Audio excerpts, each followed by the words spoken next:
If you were to describe Halo's traditional multiplayer as a house party, a small gathering of friends and strangers for an evening of laughs and heroics, then Halo 5's new Warzone mode is more like a festival. You are still surrounded by the same sights and sounds, and Halo's signature style of combat is as unmistakable as ever. But on Warzone, you are free to choose where to spend your time and where to concentrate your firepower. Right now you're looking at the world first reveal of the Raid on Apex 7 level.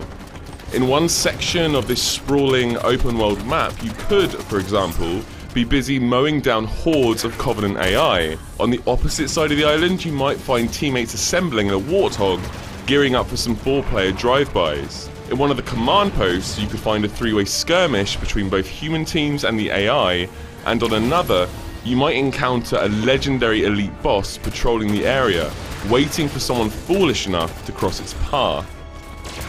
How all these different attractions come together under a single goal is what makes Warzone the most unique and interesting addition to the Halo series in years. The overarching objective is for your team of 12 Spartans to accumulate 1,000 points before your opponents do. How this is done is your choice. You can, for example, earn a single point by killing someone on the opposing team, or you could trickle in a stream of points by controlling one of the map's bases, or you could add 25 points for taking out an elite AI, or if you manage to kill a legendary boss, you can earn a game-changing 150 points. A single game of Warzone can typically last up to 30 minutes as teams frantically try to cross the finish line. But there's also a backdoor path to victory. Each Warzone map features 3 bases that players can occupy. If a team manages to control all 3 bases at the same time, their opposing team's base core is then exposed. If that team's core is destroyed, regardless of what score they have, they lose the match. It means that you can still snatch victory from the jaws of defeat, even if lagging behind by 700 points. How these gameplay goals clash and trip into one another makes Warzone particularly chaotic and unpredictable at times. Here you can see me fighting 2 Covenant Elders, these hulking AI foes with devastating melee attacks. Overcoming them demands high levels of concentration, and here, just as I got into the right rhythm, suddenly I was attacked by the opposing team. Plans had to be abandoned. It's the degree of fluctuation, the tremendous sense of war at scale, and the sheer breadth of options that makes Warzone such an exciting prospect. All this may suggest Warzone is prohibitively complex, but it's actually accommodating for all kinds of players, especially casual. Your spawn points are well protected, and those who aren't particularly skilled can, if they wish, just concentrate on taking down AI.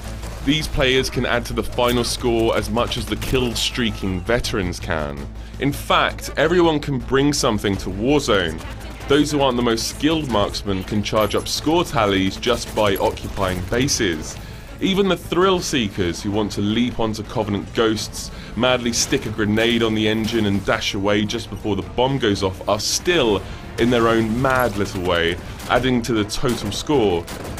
Seasoned veterans, of course, will want to be doing all these things. Microsoft wants Warzone to amass a vast community of players, not split apart the way Halo 4's had been after the premium DLC arrived, which is why Warzone's 15 maps will be free. However, in place of the DLC is microtransactions, which allows players to buy more powerful and exotic vehicles and weapons. So, a couple of caveats. First, you can still earn currency by grinding. Second, each weapon essentially has a mana score, which in Halo is called a rec level. Each Warzone game starts at rec level 1, and only in the late game can players start using the most powerful weapons they have purchased.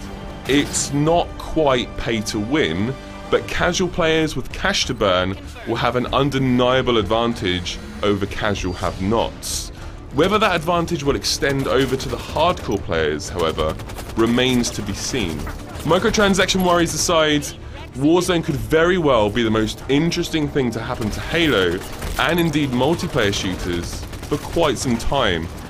It comes bundled with Halo 5 Guardians, which ships worldwide on October 27th. Stay tuned to GameSpot for the review.